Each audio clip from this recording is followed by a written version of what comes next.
Yes, hello. Only thing between the successful end of the conference and your free time and you is me. So let's get to the point immediately. When Estonia was in 2017 a president of European Union, you know, it happens every now and then to some of the member states, we put to the table a report which we prepared together with McKinsey Research. And in 2017, it was discussing about the impact of the present technologies of 2017 to European employment market in 2030. Not the future technologies, but the present technologies. And there was only one assumption. There is an economic pressure for the companies to deploy better the technologies in order to be more competitive and productive. And that was pretty much the statement. The presentation took place not far from here, maybe 100 meters in the big hall. It was beautiful flower setting. All the heads of European states were present.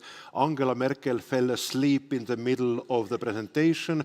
Most of the prime ministers were on their smartphones because they are able to count with one-hand fingers. They counted 2018, 19, 20, 21, 22. My term is way over. 2030 is so far away. The report also stated one very important fact. The shifts and the impact of automation and digitalization to European employment market won't happen overnight. It won't happen in one country only. It won't happen in one sector only, neither in one company only, but it happens every day a little bit. And it's very human for us never to recognize the changes which take place every day a little bit. And I bring us another small example also from just 100 meters from here. If you walk out from this building, there is on the corner of Põhja Street a small local supermarket. At the moment, I think it's called Rimi. At that time, when I was going back in my times, it was called Säästumarket. It included also a rental of VHS tapes, pirate ones. DVDs and CDs were for rent. Most of them, of course, were pirated. And there were 8 lines of cashiers serving you. Later, the same store became rebranded as a Rimi, which is, I believe, even now. And there were still 8 lines of cashiers. They were taking your food, taking beep, and putting it away. Beep, and putting it away. And later on, you were able to pay. Most of the people paid in cash. But still, there was also an opportunity for cash terminal, not tap to pay, but you need to insert it and put the pins, you know it. Not far from that, there appeared one self-checkout counter in that supermarket. And 8 cashier lines remained. A few years later, not 1 week later, but only probably it was a year or 2 later, there were 4 self-checkout counters and 4 cashier lines. And then, if you go there now, there are no checkout lines with cashiers. All self-checkouts. If you want to have some help, you need to push a button and wait for the human intervention. That's a good example of how inert we are in implementing, but also how inert we are as a society to adopt the new technologies. It takes time, it won't happen overnight, and even the most obvious locations, we will not recognize it until we have a kind of fast forward and back time machines available. The self-checkout technology is 1980s. Barcodes, store systems, the ATM payment terminals or the post payment terminals. and it still took a lot of time. However, when we look to that picture, we recognize that something is happening and something is happening in the escalated mode. Anteroglu, a Nobelist in economy, MIT professor, has a skeptical view about the potential impact of AI adoption to the economy. Not because of the AI technology, and we are not talking about the large language models, which are also great benefit for many, many people around the world. Currently, roughly around 2 billion people being on regular basis in the kind of impact sphere of the LLMs. We are talking about the different other verticals also, which make immediate productivity gains, like, for example, 80% of the planet Earth robots are deployed in 5 countries: China, Japan, South Korea, United States, and Germany. Half of the industrial and manufacturing robots in Europe are put in place in Germany. And German enterprises don't do it because they hate people. They do it in order to remain competitive and to be more productive. The price of one industrial robot which is deployed has dropped from 500,000 euros to 100,000 euros, and the productivity translated into a full-time employment has reached from 2.8 FTEs to 5.4 FTEs, which means that 1 million industrial robots which have been put in place in Germany have been kind of employing extra 5 million people to the employment market. The good thing for the robots is they don't belong to trade unions, they don't get sick, or their children won't get sick at least. They don't need really holidays. You don't need to pay a social tax or any other taxes on top of them. But what was the response to that report was, in 2019, immediately European Parliament started to discuss about taxation of robots. Contribuzione automatica was it called in Italy. The discussion in Parliament, which never ended up with legislation, but the idea was very simple.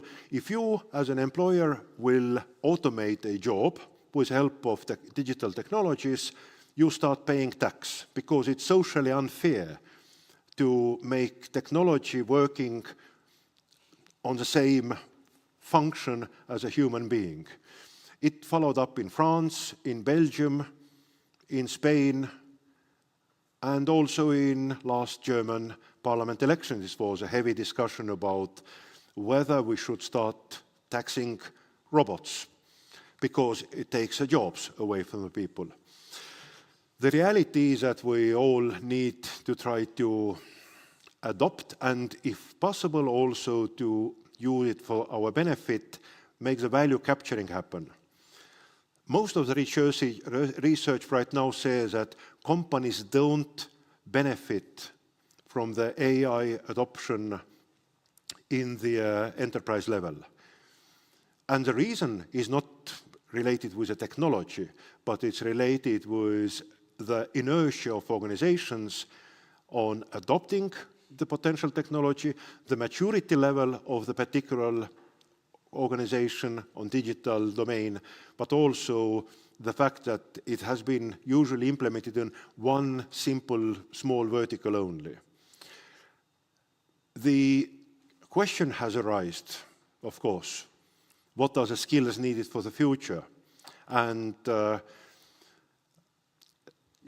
earlier this year in Estonia, a new foundation was created, private foundation, called AI Leap, TI-hüpe.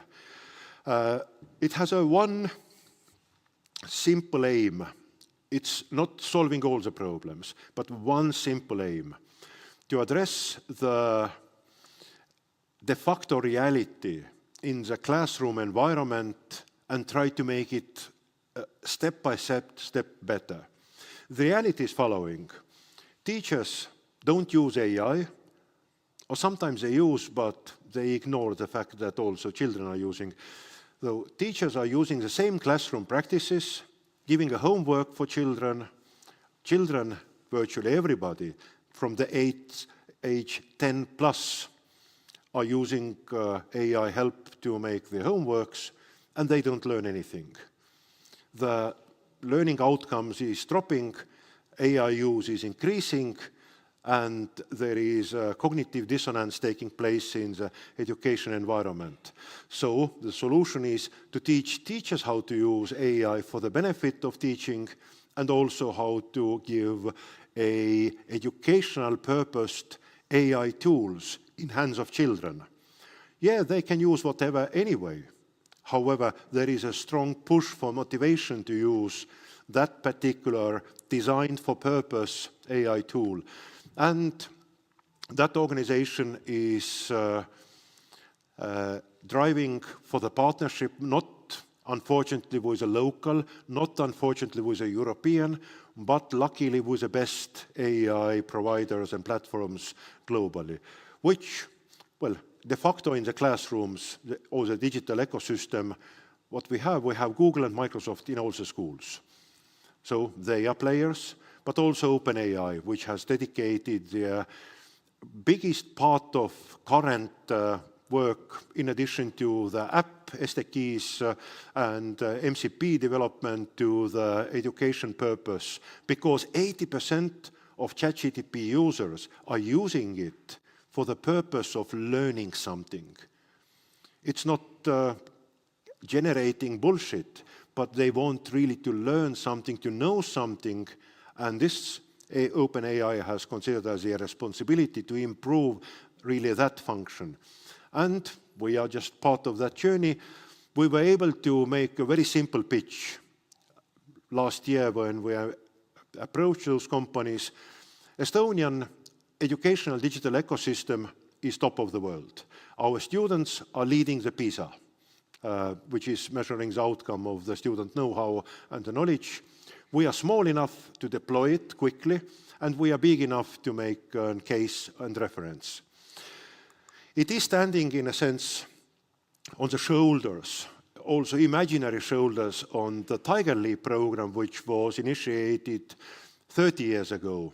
And Tiger Leap was, funny enough, aiming to 3 goals. Take all schools, or provide all schools with a PCs at that time, PCs and internet. Teach all the teachers how to use PCs and internet for the education purposes, and to provide all the schools, teachers with digital education curriculum and materials. We delivered first. The internet and PCs were in all schools. With the second, we failed. In many cases, it took very much time, and the teachers were kind of hesitant on adopting that particular new technology, and they really were ashamed in front of students to show how incapable they are with their one finger tapping and then asking, where is any key? Because it was said, press any key, and where on the keyboard there is any. There is no any on the keyboard, they found out, and the students were having a good laugh on them. And the third pillar, content, digital, we also failed. Anyway, it was a great learning exercise, it was a great encouragement for the society, and right now the AI leap, which for various reasons, especially when it comes to the national sport in Estonia, killing all the new initiatives before they were implemented. It's our national sport already for last at least 10 years, I would say. The program was very much in the stealth mode. The negotiations with the technology providers, the overall part of the consortium was in the stealth mode. However, it was initiated and launched in the February by President of Estonia. It is engaging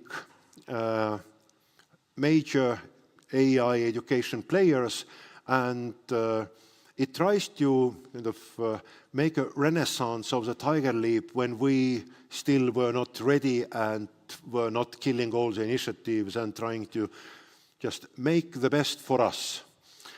The aim is to go through, not in gymnasium level, just some schools or some areas of education, but to deploy it in all the school curriculum, in all schools, at gymnasium level. And that bunch of people will go to the universities and to the employment market very quickly. When they have the AI skills, and I'm not speaking only about how to use LLMs for the purpose of learning and for the purpose of doing your job, we aim also to integrate it into new understandings on how really is coding going to be evolved and replaced in the nearby future, what is employment market future and opportunities, and of course, obviously, they go to the universities. And what happened when Tiger Leap graduates went to universities, they wanted professors to share their lecture materials over email. They wanted learning management systems, LMSs, to take place in digital mode. So they shifted and changed also the way how university environment is working. And universities are already currently a bit worried about the fact that students are in universities using AI. Professors are still in the late 19th, early 20th century mode. In the later phases, we also need to understand that not only gymnasium level, but also an upper secondary and lower levels of the school, students are already using it, which means that there is no point for the teachers to give a homework which is solvable with a simple ChatGPT session. But even with a basic ChatGPT is doing miracles. Let me bring you a kind of home example. There is a homework time at home, and there is somebody shouting from the room where the homework is taking place, are lizards laying eggs or are they giving birth? And of course, parents who are just currently browsing social media on their mobile phone say, why won't you look from the textbook? 10 minutes of silence, and then the young guy comes to the room and says, you know what? And it follows 20-minute lecture about lizards who mostly lay eggs. But in our region, the most widespread lizards give birth because making eggs in this type of climate where it's too cold is not good for the eggs, and they have been evolving throughout the evolution so that the eggs are being inside the mother, and then they will give the birth to the actual living lizard, and then the rest of the eggs will be spread out throughout a different way. 20-minute lecture. Wow, the school books are really good, aren't they? No, it was ChatGPT, and I had a kind of 20 minutes good session with ChatGPT about lizards and what it means to be lizard in the Nordic versus in the south, and all the pictures and all the things. So it can be also a fantastic educational tool without looking to the specially education designed models. The tracks which we have set up so far are focusing on the students. And with the students it's very hard because in average Estonian school student is using 3 to 4 different AI applications, which are really good and they are used to them. And learning is really difficult exercise because it's energy consuming, time consuming, and really challenging for the human brain.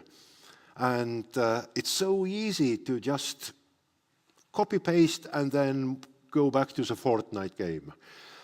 It's not just all about the Fortnite, but it's also very much about the other activities which are much more pleasant compared to the learning, which is energy-demanding exercise. So we need to motivate and really have the bonus system for them. Similarly to the teachers who have full autonomy to teach however they want. They can teach math by counting the rocks outside in the nature if they want. or they can do it with a chalkboard, old school method, or with a paper and pencil, or use digital tools. So there needs also to be simple benefits for the teachers to buy them in. And finally, to make sure that a continuous collaboration and improvement takes place with the partners. Right after Estonia signed up the deal with OpenAI and Google, they said, sorry, no more countries, because we had Emirates throwing to us $7 billion to be their proprietary education development hub. And right now, there are many countries who are trying to enter to the license agreement which we have with an OpenAI by using and utilizing Estonian OpenAI agreement to jump into the license track which we have. However, the collaboration needs to be in place all the time. And this is pretty much the story about the AI leap of the current phase. It's about renaissance of the times when innovation is something which is welcomed by society. It's something which aims to address the shifts and changes which take place in our society and future of employment. And most certainly is a belief that despite the fact that most of the countries in Europe are against in using any digital technology in the education environment, yes, you can be somewhere in the periphery of Europe and do it because it doesn't really matter to the rest. The final anecdotal joke is, during the Polish presidency, which took place this year for the European Union, the ministers of education were gathering around the table of European countries, and there was one point in the agenda: banning all digital devices in a European education system. And the reason was very simple. Parents, who are also voters, are worried about the children, about the future of children, because they are all the time online. And they wanted governments to create a safe zone, net diet area.